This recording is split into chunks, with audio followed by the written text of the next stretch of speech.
இந்த வசதிகள் இந்த டெக்னிக் இல்லாத போது சின்ன சின்ன விஷயங்கள் நான் சொல்லிக்கொண்டே போக முடியும். இப்போ குஹன் சார்லாம் விளையாடி இருக்கிற ஒரு சறுக்கு மரம் ஒன்று இருக்கும் எதிர்க்க, இப்போ இருக்கிற அந்த பங்களாவுக்கு எதிர்க்க. முதல்ல அதுதான் பங்களாவாக இருந்துச்சு.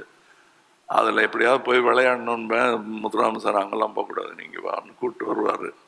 அங்கே விளையாடவே விட மாட்டீங்களா அப்படின்னு நினச்சிட்டு இருந்த போது அதே இடத்துல எனக்கு ராக் அண்ட் ரோல் தியேட்டர் போட்டு கொடுத்து அதில் டப்பிங் பேச வச்சாங்க.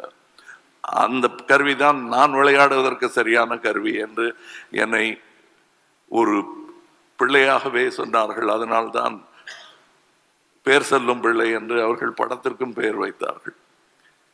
இங்கே முதல்வர் ஐயா அவர்கள் பேசவிருக்கிறார்கள். அவருக்கும் நிறைய கதை இருக்கிறது.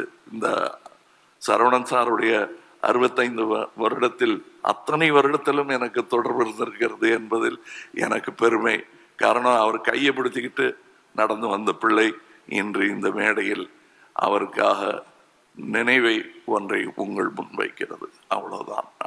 வைரமுத்து அவர்கள் சொன்னது போது பெருசா கண்ணீர் வடிக்க வேண்டிய அவசியம் இல்லை. ஏன்னா அவர் செய்த நல்லவைகள் எல்லோர் மனதிலும் ஒரு புன்னகையை வரவழைக்கும். அதற்கு நன்றி சொல்வோம். அவர் என்றும் நம்முள் திகழ்ந்து கொண்டிருப்பார். என்னை பொறுத்தவரை என்னுள் நிகழ்ந்து கொண்டிருப்பார். அவர் இருக்கிற மாதிரியே பேசிட்டு இருக்கிற மாதிரியே எனக்கு தோணும். ஏன்னா அப்படிப்பட்ட நல்ல அட்வைசஸ் சில சமயம் கேட்டிருக்கேன், சில சமயம் கேட்காம இருந்திருக்கேன். கேட்ட போதெல்லாம் கிடைத்த பலனுக்கான நன்றியை இந்த மேடையில் சொல்வதுதான் சரியாக இருக்கும். நன்றி ஐயா.